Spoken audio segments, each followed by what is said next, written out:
Thanks very much. So it is a pleasure and an honor for me to talk at this conference.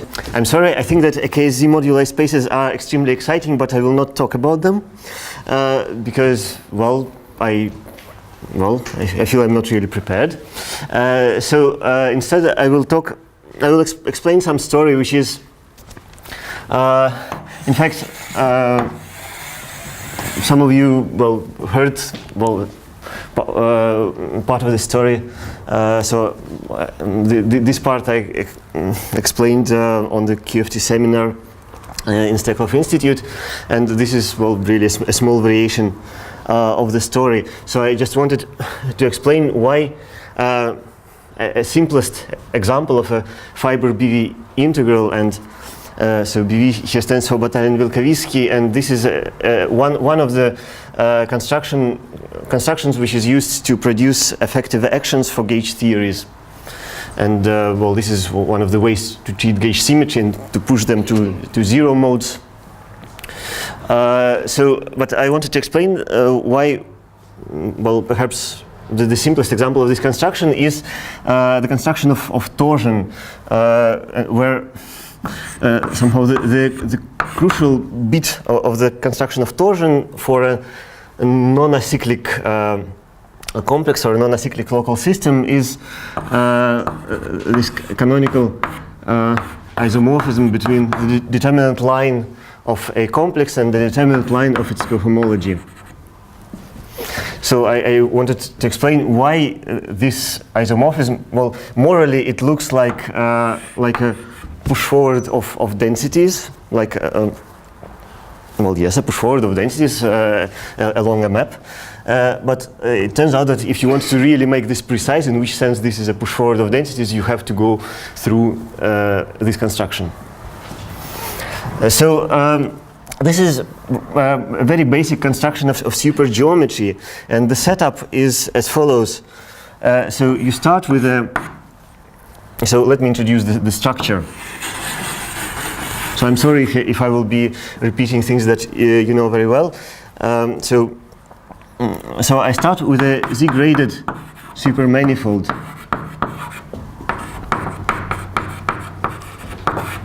And when I say super, I mean that the superstructure is just given by the projection from Z to Z2, so modulo 2. So some coordinates have even degrees, some coordinates have odd degree, and the odd ones are anti-commuting.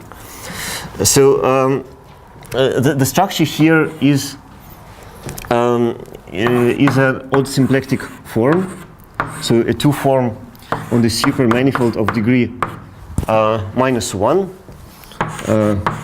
which is supposed to be closed and supposed to induce an isomorphism from the tangent space at a point to the cotangent space. So that would be the non-degeneracy, and I'd really like to avoid the discussion of what is the point of a supermanifold. Let's imagine that there are points. Then, given a function, and here I'll really mean some class of functions, some appropriate class of functions, you can associate Hamiltonian vector field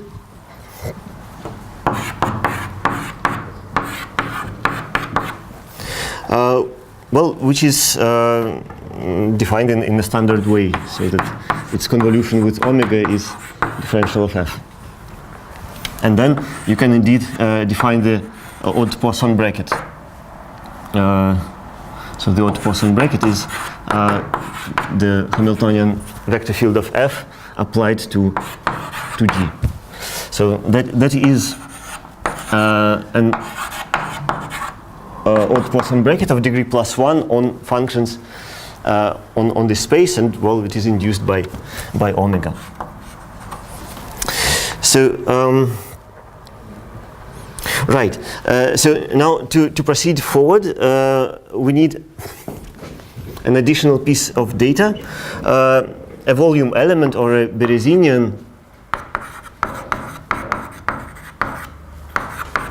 So what I am explaining so far was in the paper of Albert Schwarz of 91 maybe. A volume element or a Berezinian on F. So given a volume element, we can define divergence of vector fields. So we can send vector fields to functions by taking divergence. So I mean, the definition of divergence really depends on this choice. And well, the divergence of a vector field would be defined by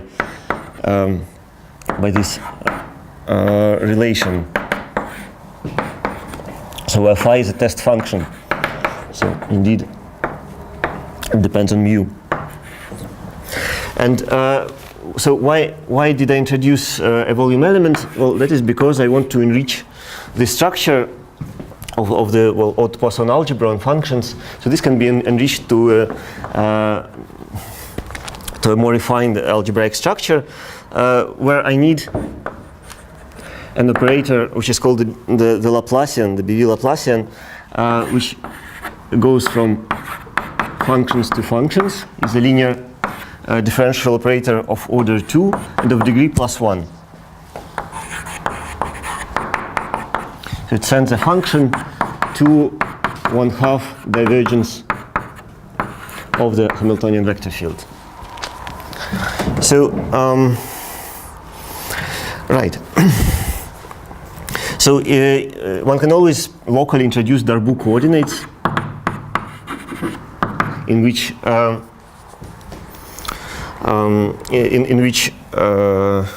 right, so the Darboux coordinates for the symplectic structure. So omega is equal to delta xi, delta xi I.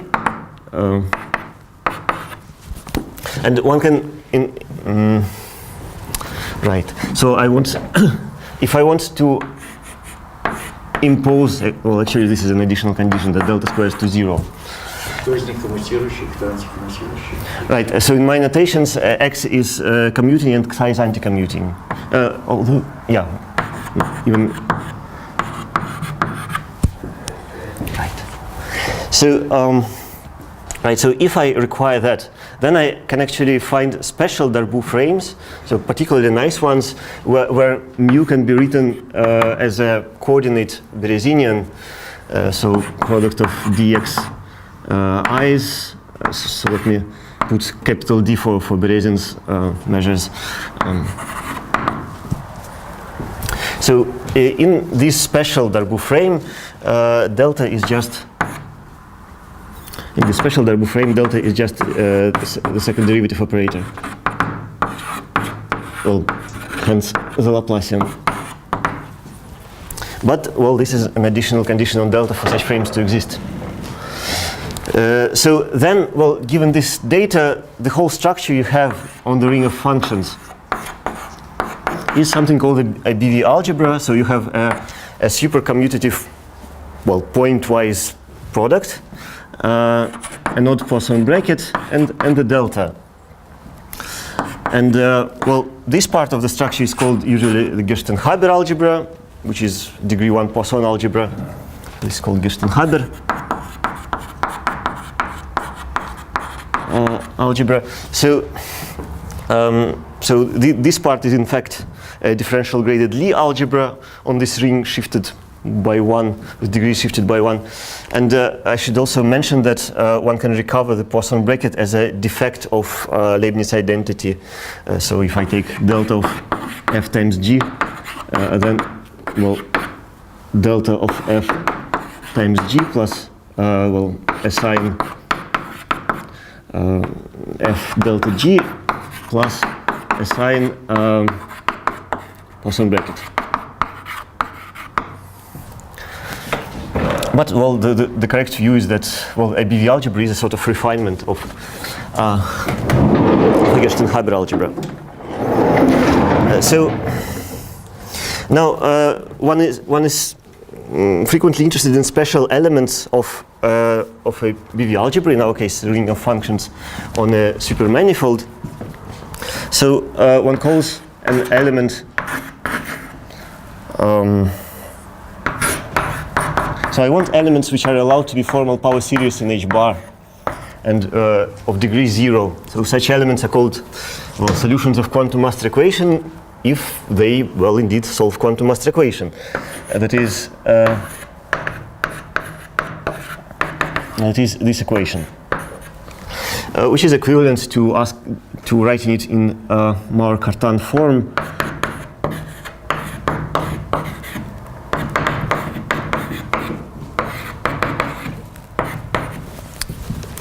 And a very simple fact is that given one solution of this solution of a master equation, you can produce lots of other solutions by making canonical, so-called canonical transformations.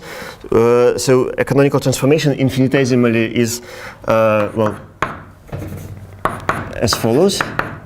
So which probably justifies the name canonical transformation, because up to the last term it is a canonical transformation of classical mechanics with generator R. And globally you are shifting exponential of S by an exact term.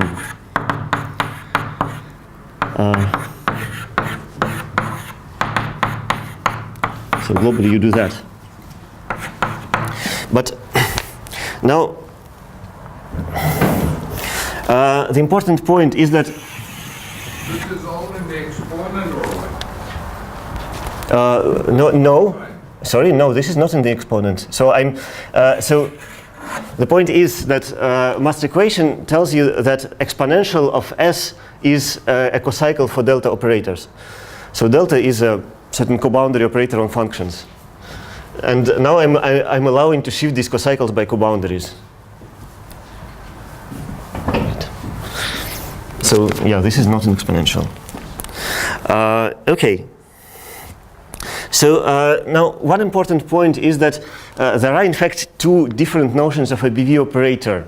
So one is acting on functions and relies on a choice of a volume element. The other one is so-called canonical BV operator, which does not require a choice of a volume element, but instead it acts on so-called half densities on F. So, indeed, scalar densities of weight 1/2. So, in the usual sense, so when you behave like scalars under coordinate transformations, but pick up square root of the absolute value of Jacobian.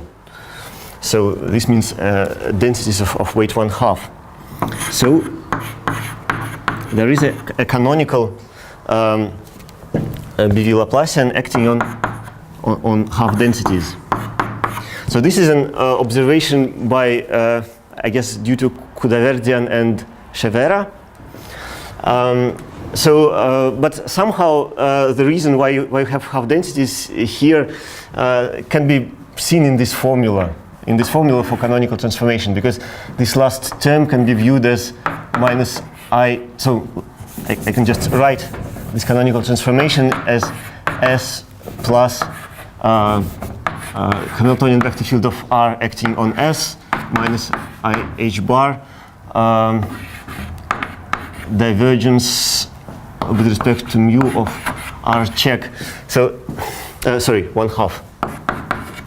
So, this 1/2 is, this 1/2.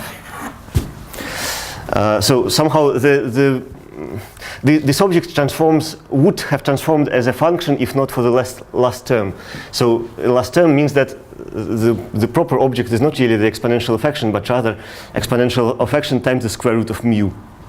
So this would be somehow the invariant object. That's what I'm trying to say. And this is a half density. Right. So this is another viewpoint on the Laplacians, and the good point is that you don't have to choose mu, and the bad point is that this is not an algebra. You cannot multiply such things and produce half densities. Okay. So all right, but in local coordinates. At least in such very good local coordinates, in these Darboux frames, the formula is exactly the same. so locally you can identify densities with functions, and the formula is exactly the same. Okay, so that was one remark. The other remark is, well, apparently it is due to Witten and, well, almost an obvious thing is that, well, delta is an odd Fourier transform of the de Rham operator, of de Rham differential. In which sense? Well, an odd Fourier transform is a somewhat fancy term, but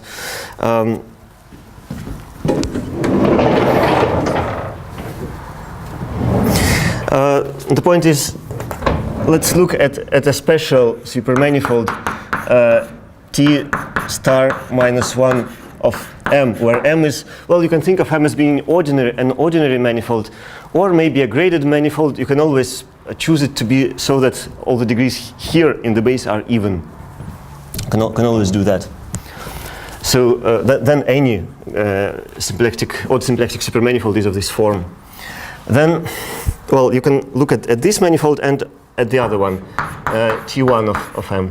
So this is a cotangent bundle with degree shifted by -1 in the fiber, and this is tangent with degree shifted by +1.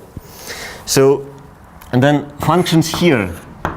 So, okay, so you have functions here and functions here, which are the same as differential forms on M. And these are the same as polyvector fields on M. With minus the degree.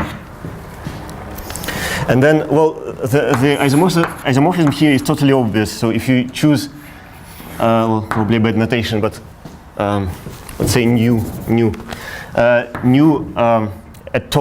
volume form on M, a volume form on M.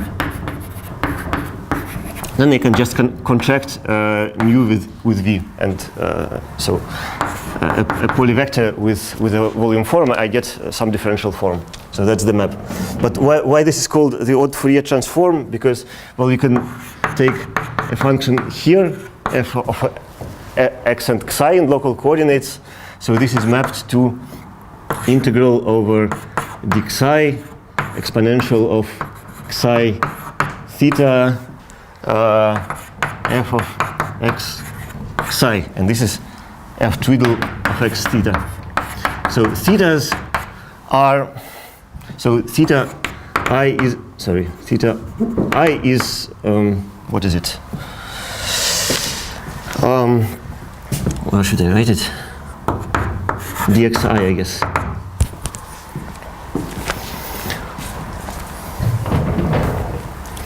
And psi I is d over dxi.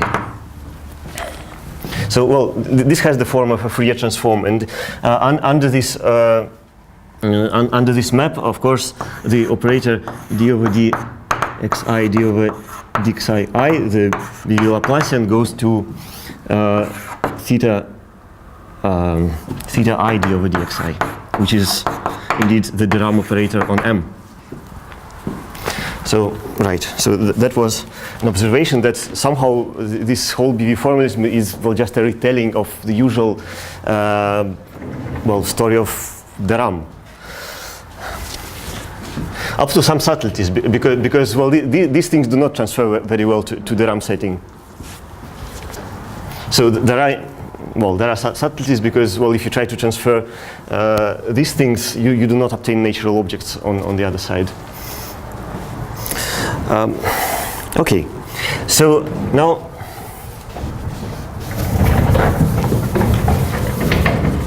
why was that last comment I missed? You said that you don't get natural. I mean, if it's an isomorphism, everything on that side. Why did you say it was not natural? So somehow, well, apparently, if you try to say that, let's say, cohomology of delta is the same as the Rham homology, it's not exactly true, because when you're asking a question about homology of delta, you want cocycles to be of this particular form. It's an additional restriction. Yes, yes. So what does that mean in de Rham? What that would mean in de Rham? It would mean not really asking the question about de Rham homology, but rather cocycles of special form, indeed.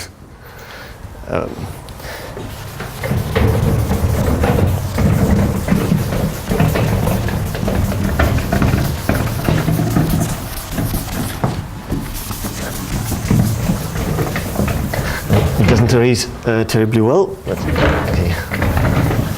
Well, at least you will not forget what was written there. So, okay. So now to integrals. So that was the general framework of BV formalism. So it's a supergeometric part. So, I mean, this is a setup for talking about gauge symmetry, but I don't really want to discuss this.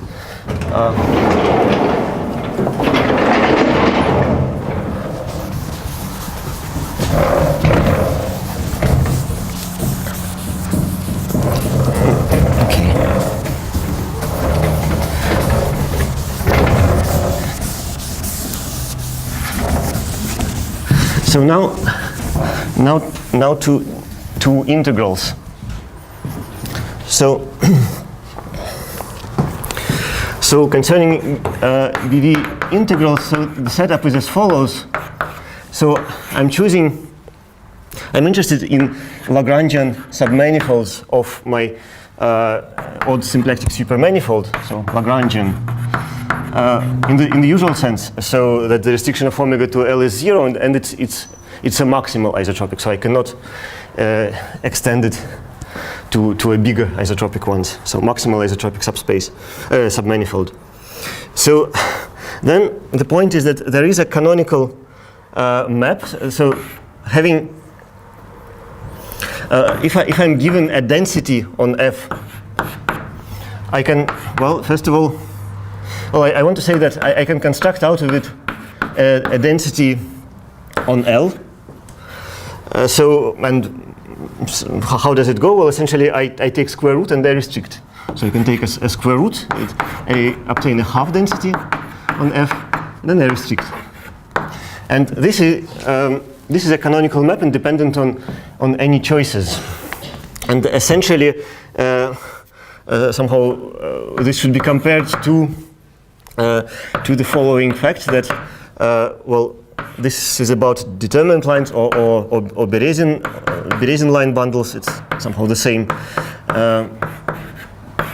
So Berezin line bundle or determinant line bundle of odd cotangent bundle is canonically isomorphic to determinant line bundle of Fem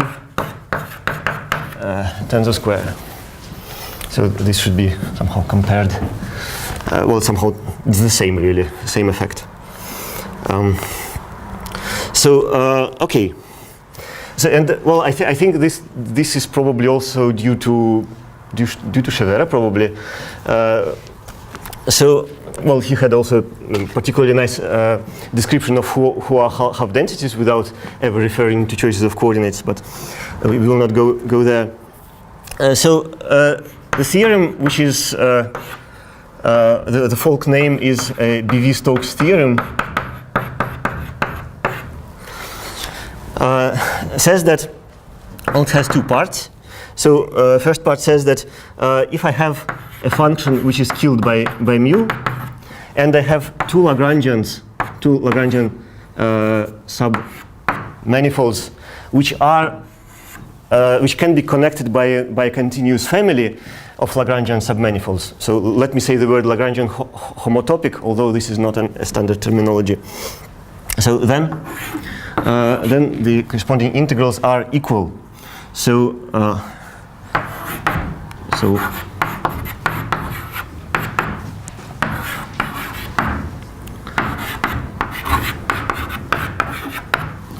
that's one statement, and this is So somehow in physics, where this was invented, L is a choice of gauge fixing, well, a gauge fixing condition, and this expresses independence on choice of gauge fixing. And this equation is gauge invariance of, well, f, and f is usually the exponential of action, or exponential of action times an observable. So this is one statement.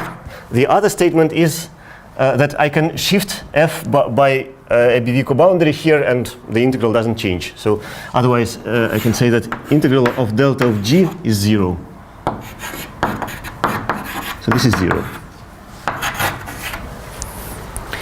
And this is the same as, well, I don't know, in BRST people say that we can shift an action by a Q exact term. So that's the same.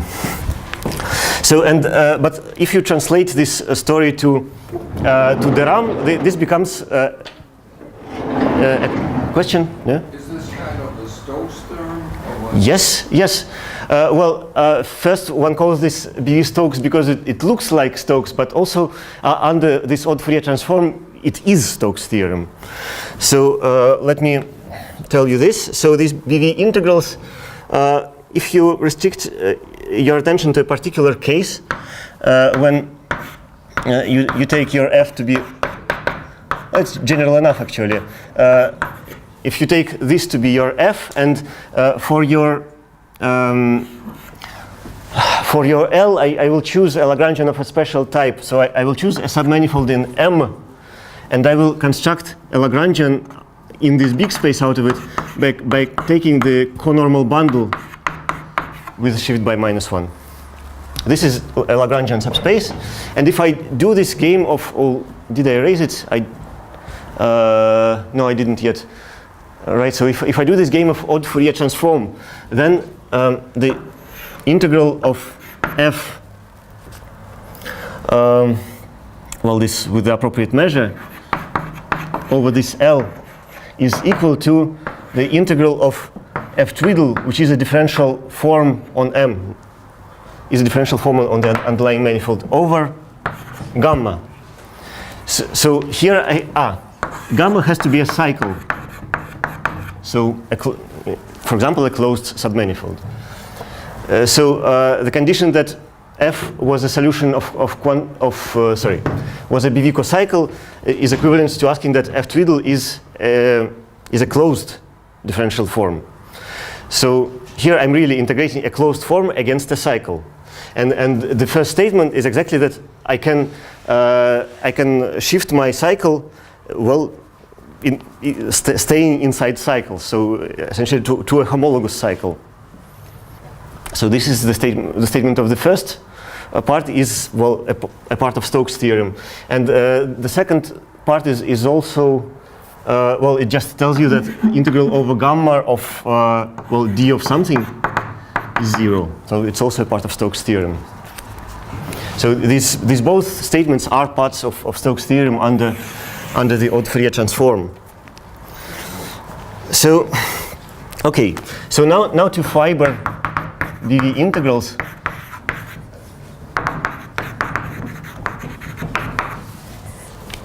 So to fiber BV integrals, so the setup is as follows.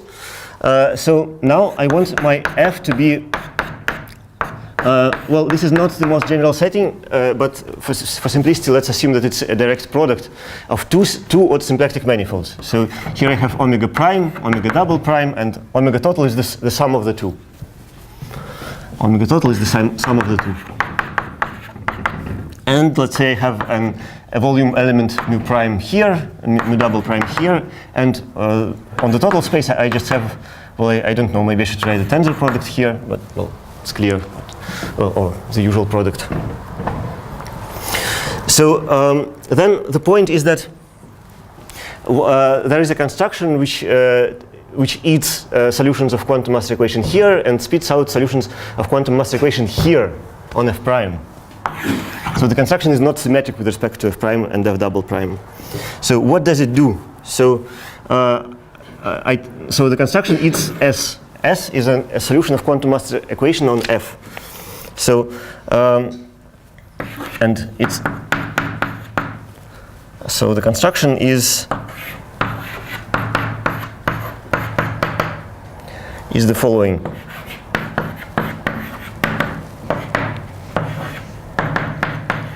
So this formula is a definition of S prime.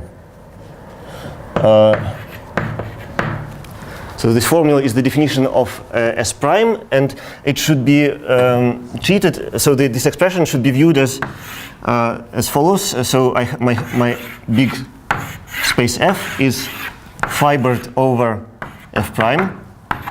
So here there are fibers over each point. In this picture, some squares. And in each fiber I have to pick a Lagrangian submanifold L double prime. So here, well, I just picked the same Lagrangian submanifold, but one can be more general.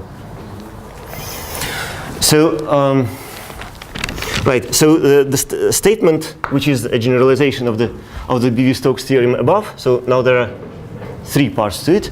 So the first statement actually gets okay. The first thing is that if S solves the quantum master equation, then S prime does the same, solves quantum master equation on this smaller space F prime. So this was on F. So this does the same on F prime. So the second part is that, well, let me assume that S solves quantum master equation, and then let me deform L double prime staying in Lagrangian submanifolds. Well, maybe you would have expected that the result wouldn't change looking at item 1 over there. This is not true. S prime will change, but it will change by canonical transformation. So if I deform L double prime to L double prime twiddle, then the induced S prime changes by canonical transformation.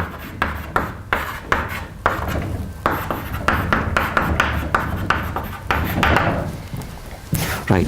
So, and finally, if I change S by canonical transformation, so if I change S by, so let me say canonical transformation, then S prime changes by canonical transformation.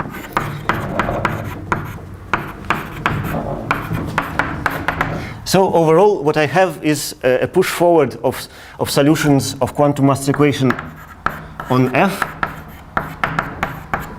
modulo canonical transformations, a push forward to solutions of quantum master equation on F prime modulo canonical transformation, but this arrow depends on a choice. Depends on the choice of L, well, modulo Lagrangian homotopies, and this choice matters. Well, as you see from this Deram picture, for example. So, right, and in terms of half densities, well, what I do is, well, I just forget all this talk about quantum master equation. I'm just pushing forward half densities. And here I'm interested in delta closed half densities. So in effect, I'm pushing cohomology of delta, so closed half densities modulo exact half densities, well, on F to half densities on F prime. So there is this push forward which depends on choice of L. So, and in terms of this analogy, or in terms of odd Fourier transform, this is also something you know very well. So the construction is under odd Fourier transform. So the construction here is as follows. So you look at a fiber bundle, well, some fiber bundle over M. You can think about usual manifolds here. So maybe a vector bundle, maybe a more general fiber bundle. And I take gamma here as sub bundle, so that each fiber over every point is a cycle. So each fiber is a cycle.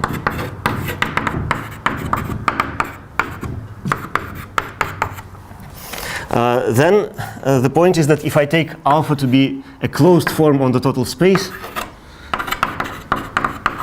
I can do the fiber integral. So I can do the integral over fibers. I produce a form maybe of different degree on the base. So alpha, I don't know, prime, only closed on the base. Well, Here the degree shifts by minus the dimension of the cycle over every point. And right, so this closedness implies this closedness, and this is statement 1. Okay, so this is a standard construction of a fiber integral. Okay, so now I have several minutes to explain you why the torsion is a special example of this construction.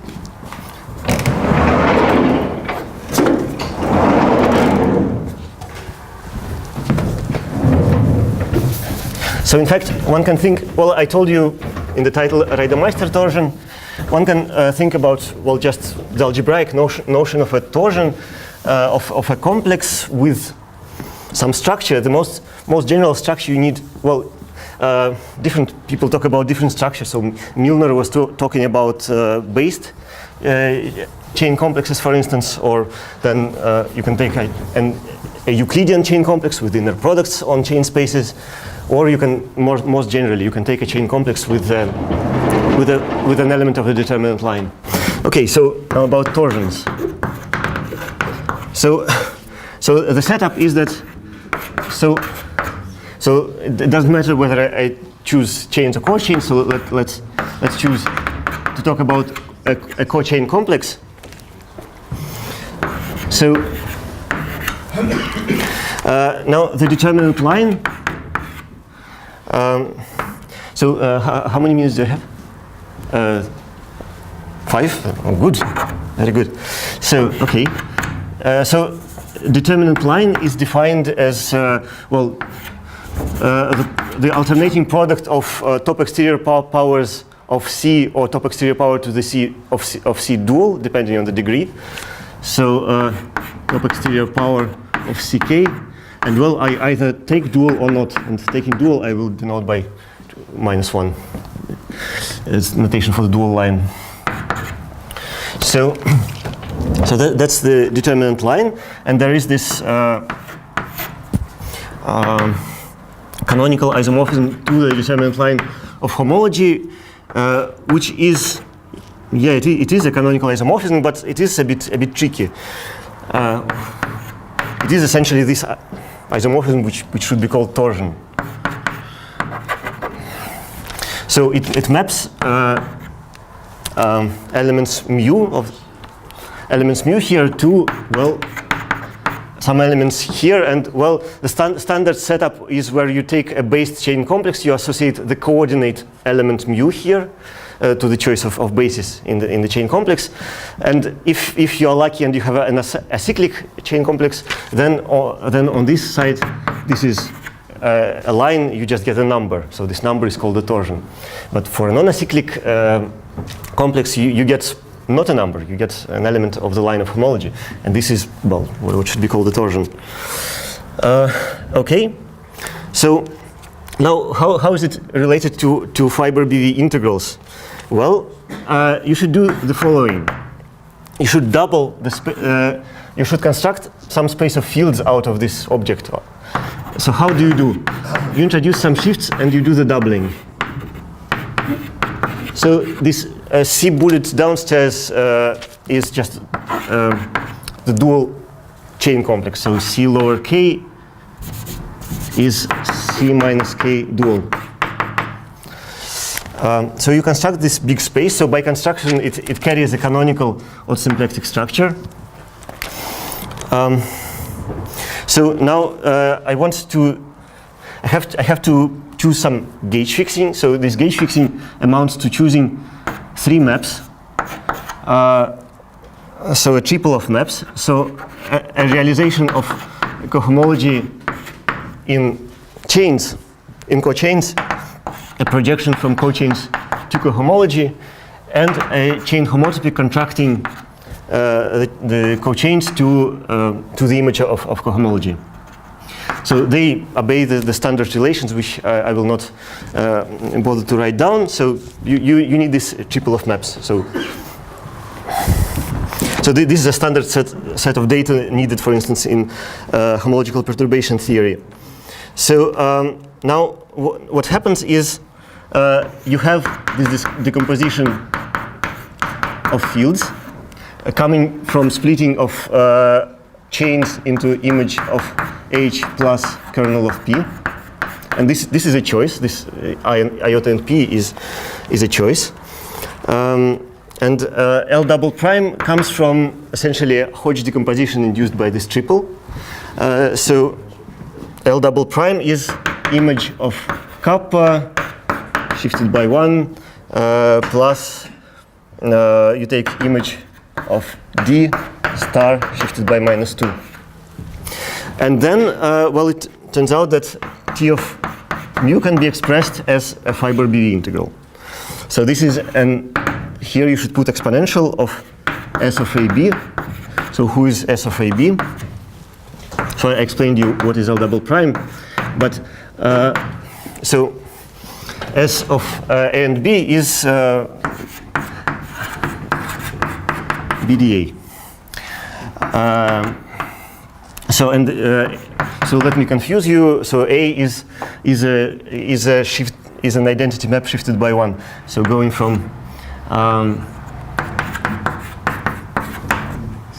sorry? Time but then okay, good. So well, not so good, but okay. So what is the stopping point? Okay, so you can associate some sort of an abstract abelian BF theory, for which the corresponding fiber BV integral produces, well, somehow a constant half density on homology, but still this constant is important. So so this constant is indeed this torsion, and from this general story of fiber BV integrals, you know that the answer does not depend on the choice of gauge fixing. Well, at least doesn't depend on the choice of kappa. So well, so the way to explain torsions as push forwards of densities has to go through this doubling construction, which is usually called the BV formalism, and indeed a geometric realization of this construction is really to pass to Reidemeister torsion, that is to take here cochains of a cellular complex twisted by local system. Thank you very much. Thank you. So again, the Reidemeister torsion shows up, so to say, when the chain complex is acyclic or so, yes? Not necessarily. So you can. Yeah. But my question is there now, and within this setup with so many definitions, is there also something it's like a Raysinger torsion? Right. So if you would have started, well, to the Raysinger torsion, you would associate the integral of the same kind, but by a functional integral. So that would be a Raysinger torsion, and well, there is somehow an idea that maybe you can approach another proof somehow in the opposite direction of the Chigger-Müller theorem using this way, so the fiber BV integral description of Raysinger torsion, but it's not so clear whether you can really transform it into a proof. I think that we have come to an end, and I think on behalf of the speakers and the chairman, I would like to thank the organizers for this opportunity that was ultimately given to us by the